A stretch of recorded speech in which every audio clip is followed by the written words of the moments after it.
The crimson nebula of the Vega sector stretched across the view screen like spilled blood against black silk, its ethereal tendrils concealing secrets that had eluded the Galactic Council for centuries. Admiral Kira's 6 eyes narrowed as she studied the tactical display from the bridge of her flagship, the Eternal Dominion. Her chitinous fingers drummed against the command chair's armrest, a nervous habit that her subordinates had learned to recognize as a sign of impending action. "Contact bearing 27 Mark IV, Admiral," reported her sensor officer, the pale blue humanoid's voice carrying an undertone of confusion. "Vessel appears to be drifting. Minimal energy signature, but—" The officer paused, his elongated head tilting as he rechecked his instruments. "The readings are inconsistent." Admiral Kira's mandibles clicked in irritation. 3 months of patrolling this contested region, hunting for the pirate fleets that had been terrorizing merchant vessels, and all they'd found were sensor ghosts and debris fields. The Nexus Coalition's most elite military force deserved better. Prey than shadows. Elaborate on inconsistent, Officer Telvar. The vessel's power output registers as minimal, comparable to a civilian transport, yet there are energy spikes that— Telvar's webbed hands danced over his console. "Admiral, the quantum resonance patterns are unlike anything in our databases. The ship appears ancient, pre-coalition era, but these readings suggest technology that shouldn't exist." Through the bridge's massive transparisteel dome, the distant speck of the unknown vessel became visible as the Eternal Dominion adjusted course. Admiral Kira's auxiliary eyes focused on the magnified image while her primary vision remained fixed on the tactical display. The ship was indeed small, perhaps 300 meters in length, with a design that spoke of function over form. Its hull was scarred by what appeared to be countless battles, patches of different metals creating a patchwork pattern across its surface. "Life signs?" Kira inquired, her voice carrying the authority that had earned her command of the Coalition's 7th Fleet, approximately 200, Admiral, all registering as a human. The bridge fell silent. Humans were a relatively new addition to the galactic community, having achieved faster-than-light travel only within the last century. Most Coalition species regarded them as an insignificant upstart race, technologically primitive, short-lived, and lacking the physical advantages that marked the galaxy's dominant civilizations. What would a human vessel be doing in the contested Vega sector, and how had it survived the journey? "Designation?" Admiral Kira asked. Telvar's console chimed softly. "UES Resilience, Admiral, United Earth Ship, according to the transponder. Data." Admiral Kira's knowledge of human space was limited, but she knew enough to recognize the anomaly. Earth was supposed to be in the outer spiral arm, thousands of light-years from their current position. For a human vessel to have traveled such a distance through some of the galaxy's most dangerous territory was nearly impossible. "Admiral," came a new voice from the communication station. "We're receiving a transmission from the human vessel." On screen, the tactical display shimmered and was replaced by the image of a human male, appearing to be in his early 30s by their species' standards. His dark hair was cropped short in a military style, and his uniform, while clearly maintained, showed signs of long service. What struck Admiral Kira most were his eyes, dark brown orbs that held a weariness far beyond his apparent years. "This is Commander Lee Ho-Jin of the UES Resilience," the human said, his voice calm and measured despite the obvious power disparity between their vessels. "Admiral Kira, I presume? Your reputation precedes you even to the outer reaches." The casual familiarity in the human's tone set Admiral Kira's nerves on edge. How did this unknown commander know her identity? More importantly, how did he know she was approaching before her ship had even announced its presence? "Commander Lee," she replied, allowing a hint of steel to enter her voice. "You're operating in Coalition space without proper authorization. State your business in the Vega sector."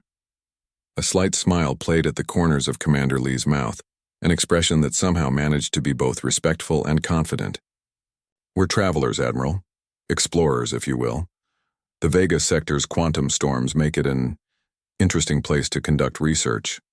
Behind Commander Lee, Admiral Kira could glimpse portions of the human ship's bridge. What she saw defied her expectations. Instead of the primitive control surfaces she anticipated, The visible technology appeared to be a sophisticated hybrid of familiar and unknown elements. Displays showed complex data streams, and she caught sight of what appeared to be jury-rigged components integrated seamlessly with more advanced systems. Research, Admiral Kira repeated, her tone skeptical. And what exactly does a human vessel hope to research in one of the galaxy's most dangerous regions? Survival, mostly, Commander Lee replied, with what appeared to be genuine humor. We've become quite good at it over the years. The cryptic answer only deepened Admiral Kira's suspicion. She gestured to her tactical officer, who confirmed what her instincts already told her. The human ship's weapons were powered but not targeted, shields were at minimal strength, and their position suggested readiness rather than aggression.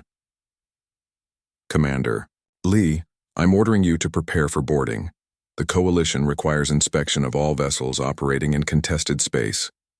Of course, Admiral. We'll lower our shields and open docking bay 2. I should mention, though, Commander Lee paused, his expression becoming more serious. Some of our technology might seem unusual. We've had to be creative in our adaptations. The transmission ended, leaving Admiral Kira staring at the tactical display. Creative adaptations. The phrase echoed in her mind as she watched the human vessel's energy signature shift, shields dropping in a clear sign of compliance. Yet something about the ship's behavior troubled her. Most vessels, when confronted by a Coalition dreadnought, either fled immediately or assumed defensive postures. The Resilience had done neither. Assemble boarding party 7, Admiral Kira commanded. Full tactical gear but non-aggressive posture. I want answers, not a diplomatic incident. As her orders were carried out, Admiral Kira found herself studying the human vessel with new interest. The scarred hull told a story of conflicts survived, while the patchwork repairs suggested long periods without proper shipyard facilities.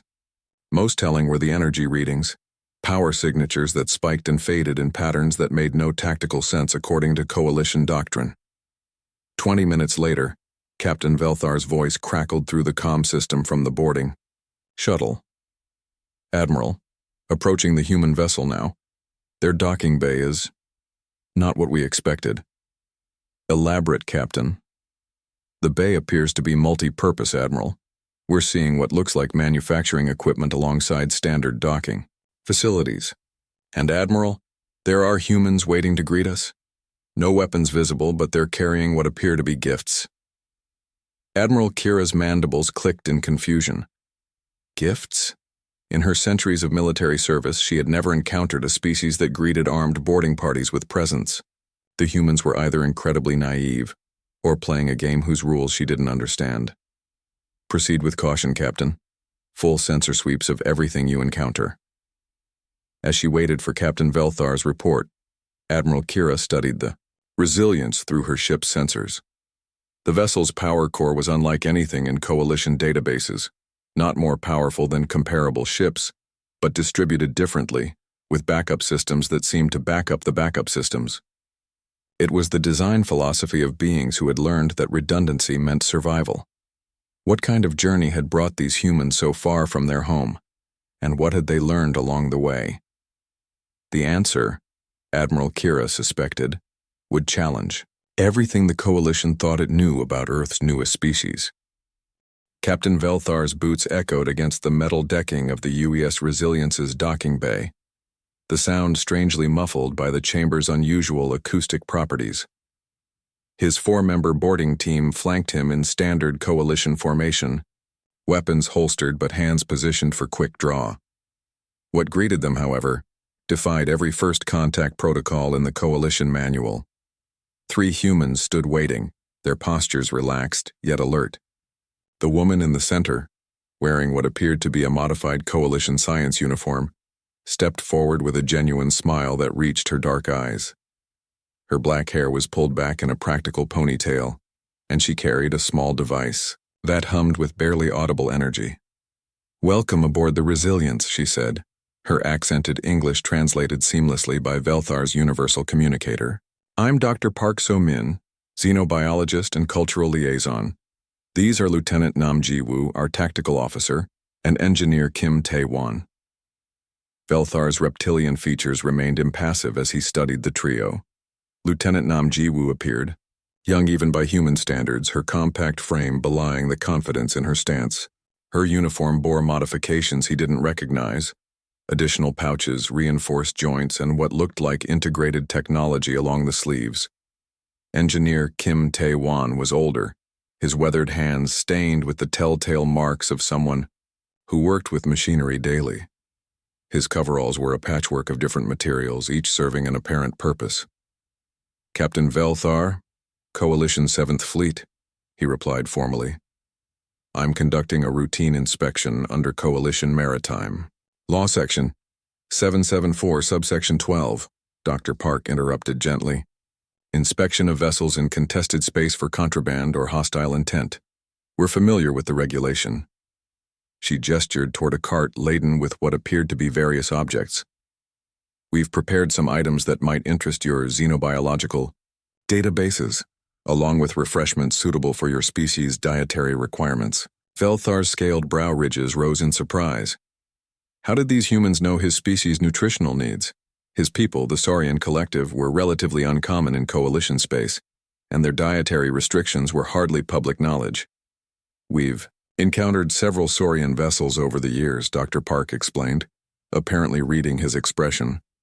"Cultural exchange is important for mutual understanding." Engineer Kim stepped forward, offering a crystalline structure that pulsed with inner light. "Vegan synthesized protein matrix with trace minerals your metabolism requires. We grew the crystals ourselves using techniques learned from the Andromedans." The casual mention of the Andromedans, a species known for their reclusive nature and advanced biotechnology, sent a chill through Velthar's spine. The Andromedans rarely shared their knowledge with anyone, let alone with humans. "Shall we begin the tour?" Lieutenant Nam suggested, her tone professional but friendly. "I imagine you'll want to see our power systems first. Most inspectors find them educational." As they moved deeper into the ship, Velthar's trained eye cataloged dozens of anomalies. The corridors were wider than necessary for human proportions, with ceiling-mounted systems that could accommodate various alien physiologies.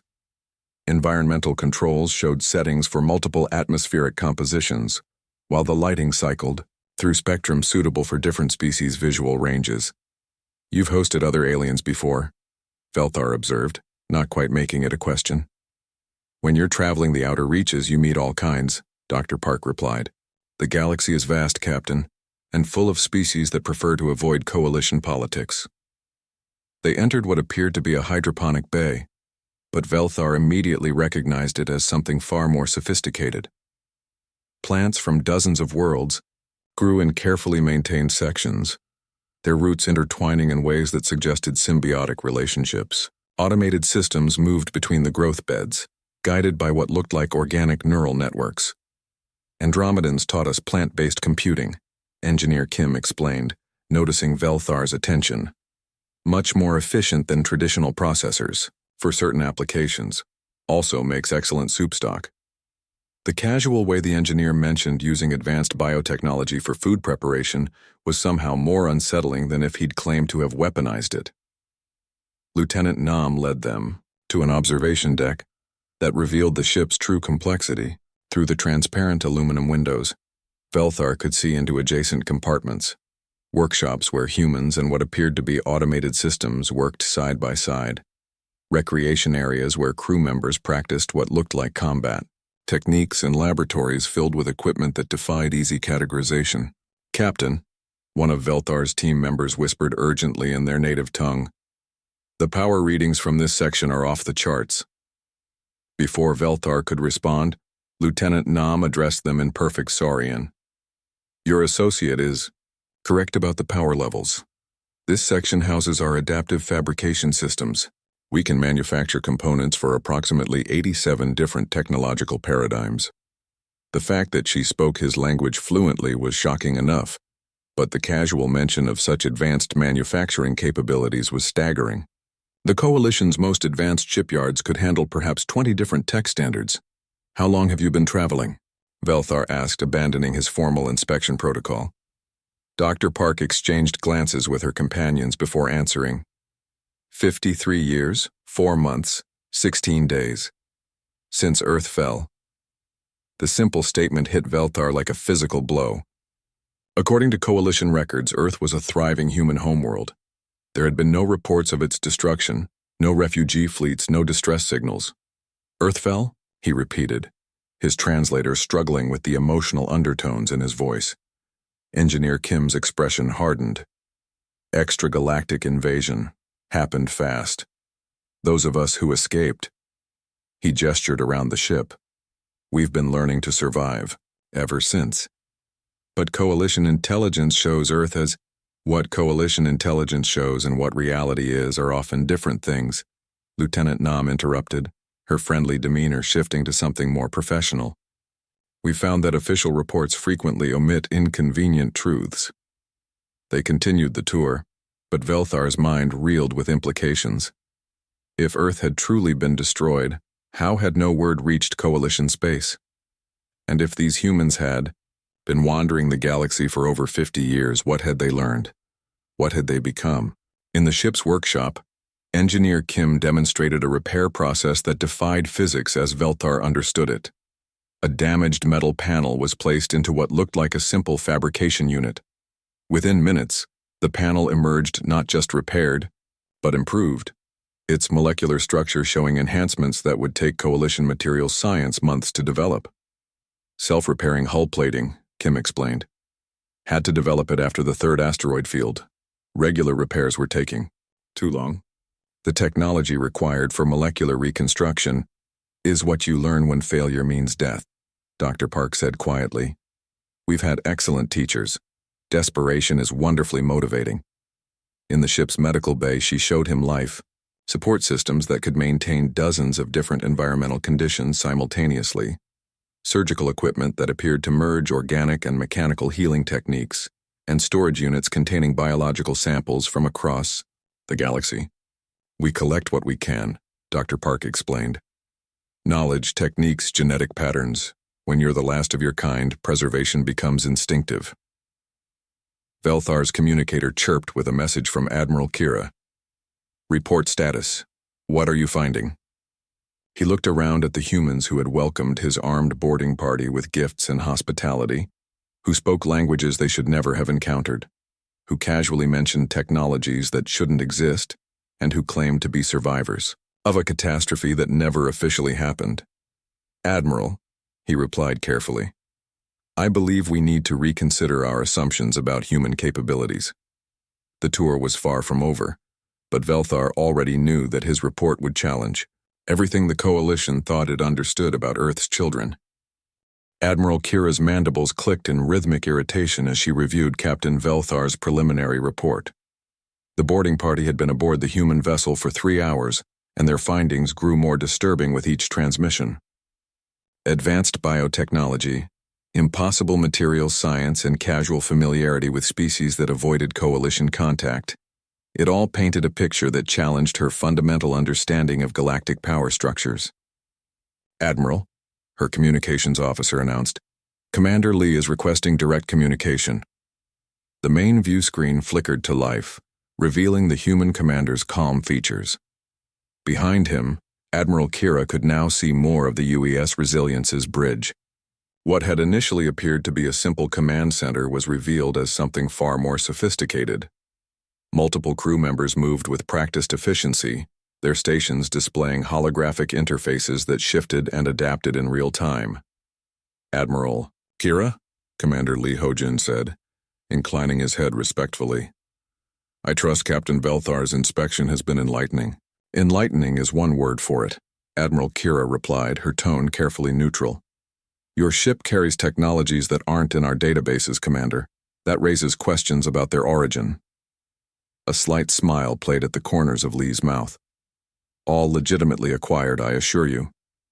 When you spend 5 decades traveling the galaxy's darker corners, you encounter remarkable innovations. Admiral Kira's tactical mind seized on the implications.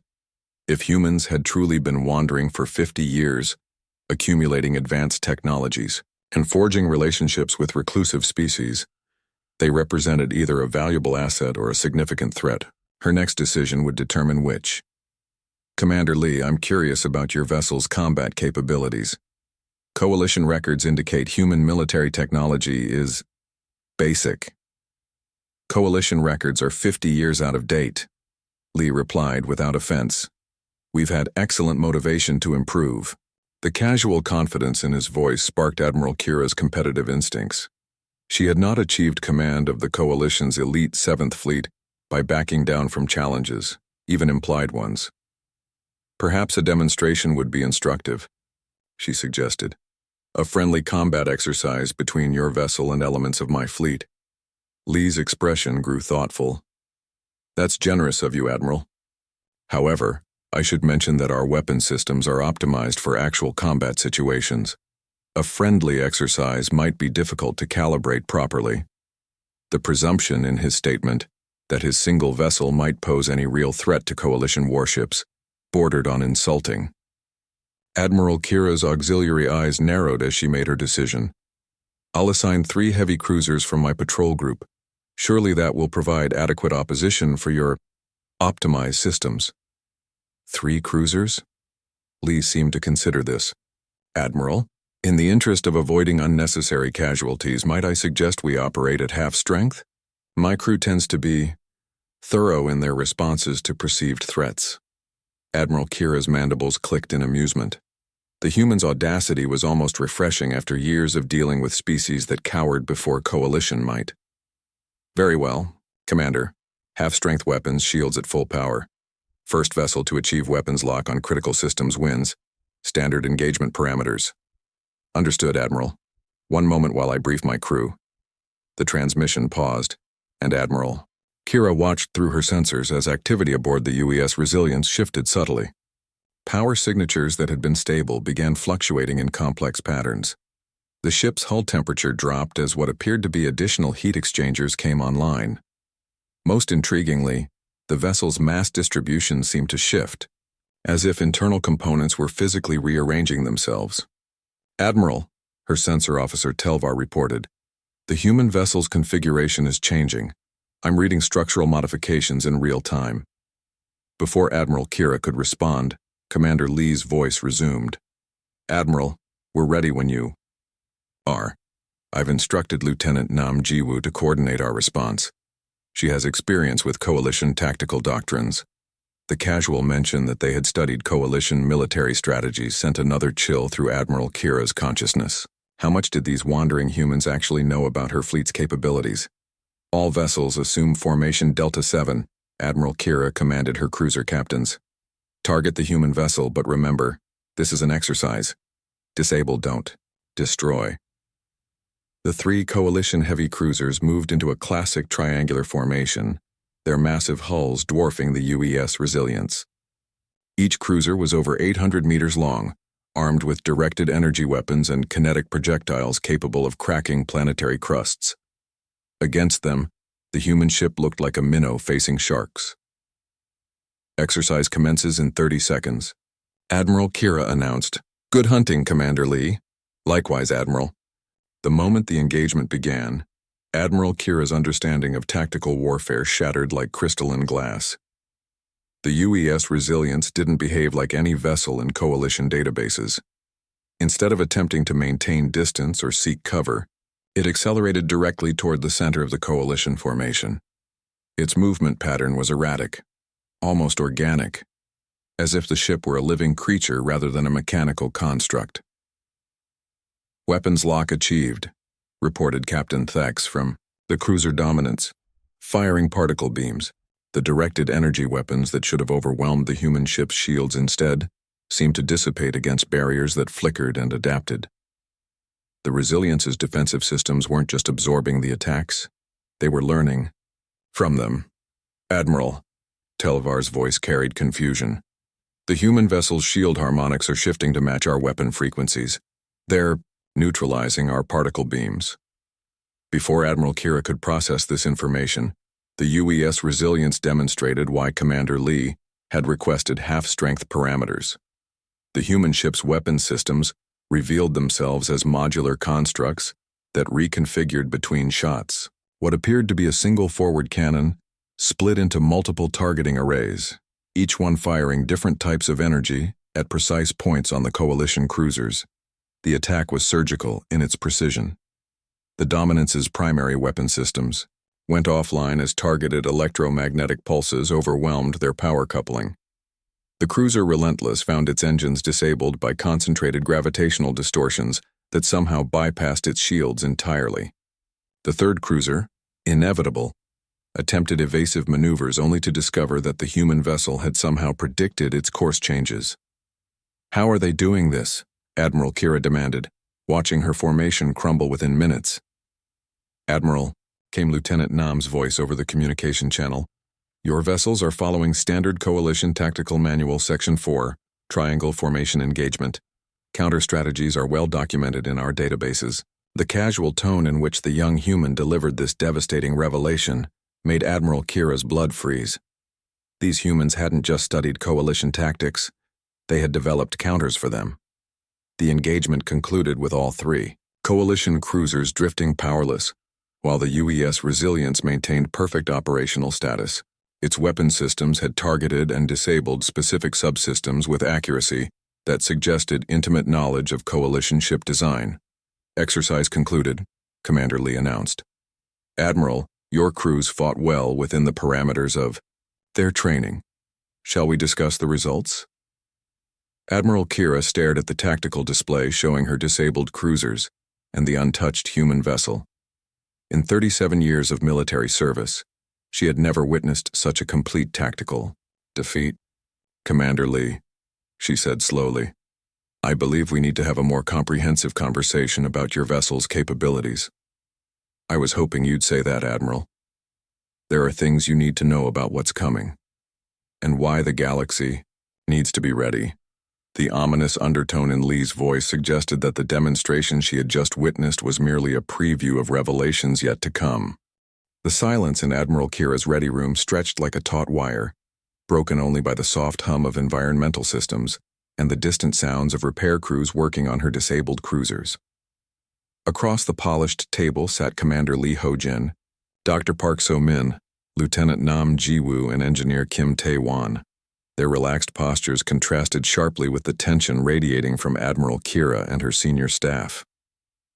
53 years, Admiral Kira said finally, her voice carrying the weight of dawning comprehension. "You've been wandering the galaxy for 53 years and we knew nothing about it." Dr. Park So-min nodded gravely. "The Coalition's information networks are impressive within your borders, Admiral, but the galaxy is vast. There are entire civilizations that exist in the spaces between your star charts. Tell me about Earth," Admiral Kira demanded. "Tell me what really happened." Commander Lee's expression grew distant, as if he were seeing events from long ago. "Earth fell on a Tuesday. Strange how you remember details like that. I was a junior lieutenant then, stationed on the orbital defense platform above Luna. We had perhaps 6 hours of warning before they arrived." "They?" Captain Velthar leaned forward, his reptilian features intent. "We called them the Devourers," Engineer Kim said, his weathered hands clenching involuntarily. "Not because they consumed matter, though they did that too, but because they consumed potential. They fed on the very concept of growth, of advancement, of hope." Lieutenant Nam activated a small holographic projector, displaying images that made Admiral Kira's auxiliary eyes widen in shock. The projections showed massive structures that seemed to bend space around themselves, vessels that appeared to be built from crystallized darkness, and energy patterns that hurt to look at directly. "Extragalactic entities," Dr. Park explained. Clinically, though, her voice carried undertones of old trauma. "They arrived through manufactured wormholes, bypassing every early warning system we had. Their technology didn't just surpass ours, it operated on principles that negated our understanding of physics.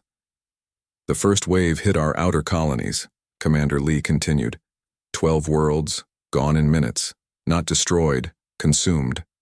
The planets remained, but everything that made them alive, everything that represented progress or potential, simply ceased to exist." Admiral Kira studied the holographic displays with growing horror. The images showed not just destruction, but something worse, emptiness. Worlds that looked intact but felt wrong, as if some essential quality had been drained from them. "How did you escape?" she asked. "We didn't," Lieutenant Nam said quietly. "Not at first. The Devourers reached Earth within 18 hours of their initial appearance. Our planetary defenses, our fleet, our orbital installations, nothing even slowed them down." Engineer Kim manipulated the projector, showing new images.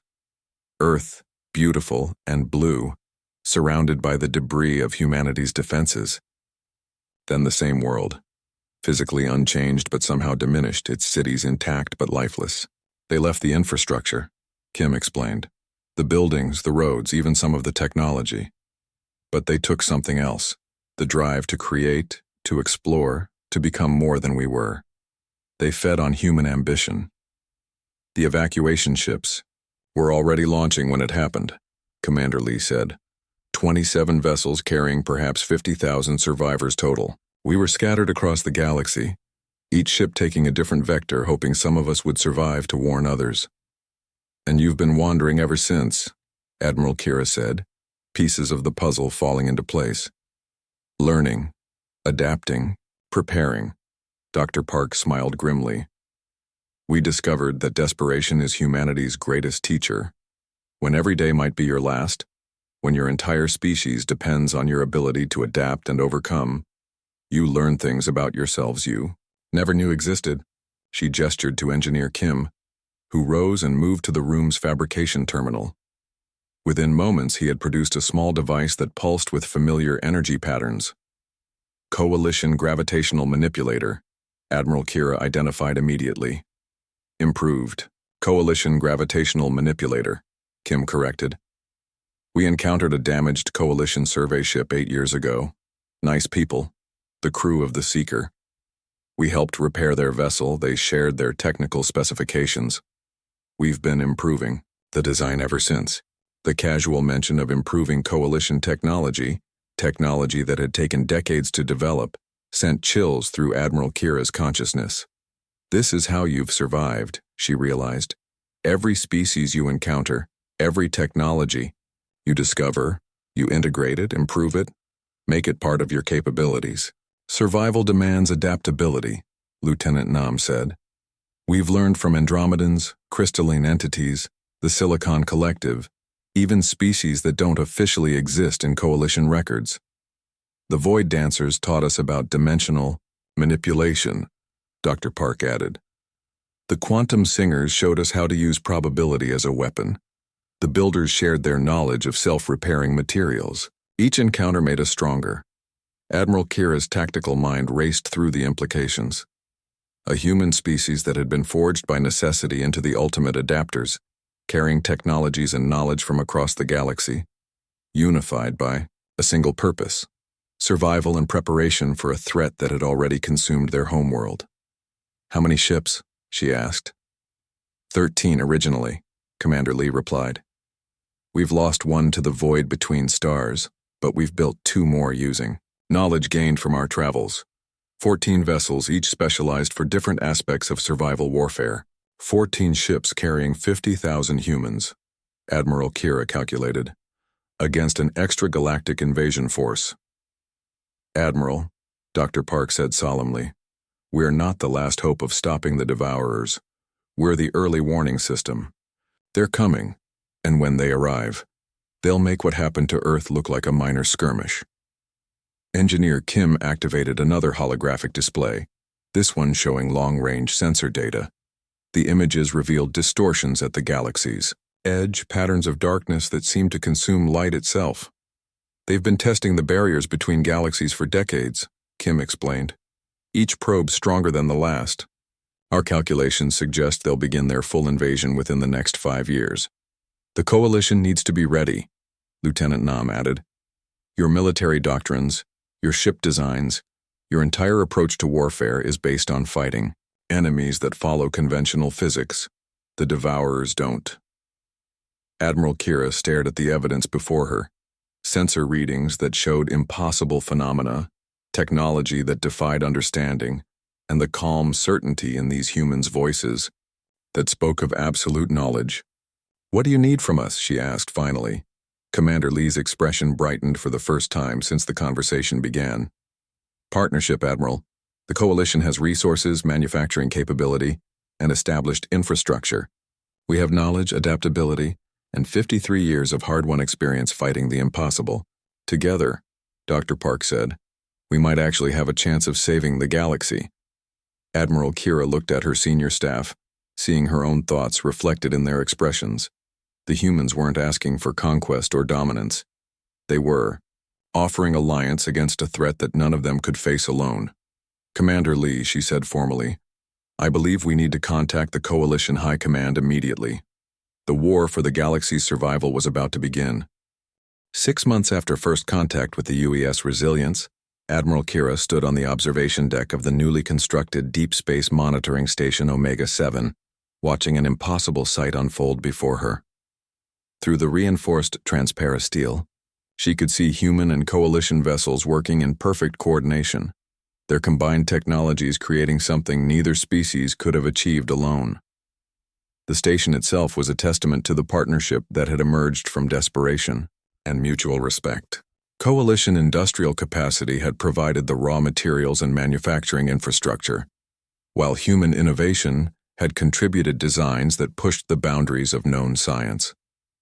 The result was a facility that could monitor interdimensional disturbances across 17 different quantum frequencies simultaneously. "Admiral," came a familiar voice behind her. Commander Lee Ho-jin approached, wearing a modified Coalition uniform that bore the insignia of the newly formed Joint Defense Initiative. Behind him walked Dr. Park So-min, who had spent the last 6 months working with Coalition scientists to develop early warning systems for extra-galactic incursions. "Commander," Admiral Kira acknowledged, her mandibles clicking in what had become a gesture of greeting rather than irritation. "How are the integration trials proceeding?" "Better than expected," Lee replied, gesturing toward the tactical displays that dominated the observation deck. "Lieutenant Nam's cross-training program has Coalition officers thinking in ways they never considered before, while our people are learning the value of standardized protocols." Through the viewports, Admiral Kira could see the evidence of that integration. Coalition heavy cruisers now sported modular weapon systems designed using human adaptive technology. Their hulls incorporated self-repairing materials developed from the combined knowledge of a dozen species. Most importantly, their crews had learned to think beyond the rigid doctrines that had served the Coalition for centuries. Dr. Park activated a holographic display showing the galaxy's edge. "Admiral, we've detected 3 more dimensional probes in the last week. The Devourers are increasing their reconnaissance efforts." Admiral Kira studied the sensor readings with eyes trained by months of learning to recognize impossible phenomena. The probes appeared as distortions in space-time itself, reality twisted into patterns that her Coalition-trained mind still struggled to process. "Response time?" she asked. 18 minutes from detection to neutralization," Lieutenant Nam Ji-woo reported, emerging from a nearby control station. The young human officer now wore the dual-rank insignia of both human and Coalition forces. "The new hybrid weapon systems are proving highly effective against dimensional incursions." The success was gratifying, but Admiral Kira knew it represented only the beginning of their preparations. The probes were testing defenses, gathering intelligence, preparing for something far worse to come. "Admiral," Engineer Kim Tae-won's voice crackled through the communication system from the station's technical center. "We're ready for the fleet demonstration." Admiral Kira nodded and activated the station-wide communication array. "All vessels prepare for coordinated response drill. This is not an exercise." The response was immediate and awe-inspiring. 12 Coalition vessels and 8 human ships moved into formation, their different designs and technologies creating a unified whole that was greater than the sum of its parts. The Coalition ships provided heavy firepower and defensive capabilities, while the human vessels contributed adaptability and tactical innovation. What made the formation truly remarkable was the integration of their crews. Human officers served aboard Coalition vessels, their knowledge of adaptive warfare tactics improving response times dramatically. Coalition personnel on human ships brought standardized protocols and resources that allowed for better coordination across the fleet. "Formation complete," Lieutenant Nam reported, all vessels showing green across the board. Admiral Kira watched as the combined fleet executed maneuvers that would have been impossible for either force alone. Coalition discipline provided the framework, while human innovation filled in the gaps. The result was a military force unlike anything the galaxy had ever seen. "Dimensional disturbance detected," Dr. Park announced suddenly, her instruments showing readings that had become terrifyingly familiar. "Magnitude 7, bearing 47 Mark 12. This is not a drill." The response was swift and coordinated. The combined fleet turned as one, their weapon systems charging with power signatures that represented the best of both civilizations. Coalition particle beams merged with human adaptive weaponry, creating energy patterns that could disrupt the very fabric of space-time. The Devourer probe that emerged from the dimensional rift was larger than any they had encountered before. A crystalline structure that seemed to absorb light itself, surrounded by distortions that made it painful to observe directly. It immediately began scanning the area, its alien intelligence seeking weaknesses in the galaxy's defenses. "All vessels engage," Admiral Kira commanded. The battle that followed lasted only minutes, but it demonstrated everything the human coalition alliance had learned about fighting impossible enemies. The probe's reality-distorting defenses, which would have been impervious to conventional weapons, crumbled under the combined assault of adaptive human technology and coalition firepower.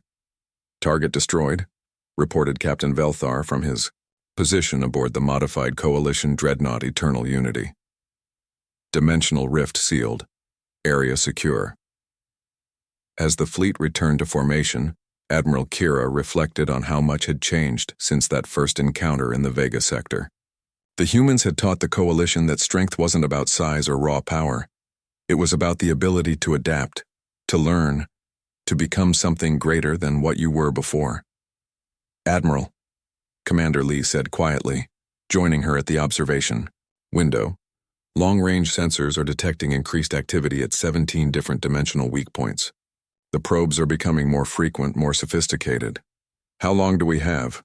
Admiral Kira asked, though she suspected she already knew the answer. Dr. Park consulted her instruments. "Conservative estimate? 18 months before they attempt a full breach. When that happens, we'll face not probes, but invasion fleets that dwarf anything in recorded history." Admiral Kira nodded grimly. 18 months to prepare for a war that would determine the fate of every living being in the galaxy. But as she looked out at the combined human coalition fleet, at the monitoring station that represented their shared knowledge and determination, she felt something she hadn't experienced in months. Hope.